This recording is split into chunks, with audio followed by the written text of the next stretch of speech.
Magandang araw! Nakakatuwa.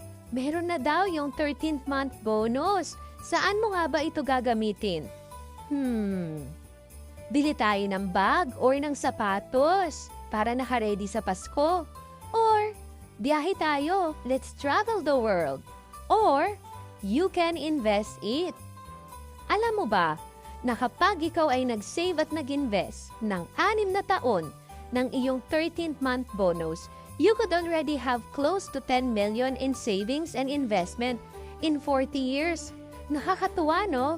Pwede nating palaguin ang ating 13th month bonus. Imagine, you just sacrifice for 6 years, but it could already change your life. Gusto mong matuto? Paano ito gagawin? Mag-message ka na.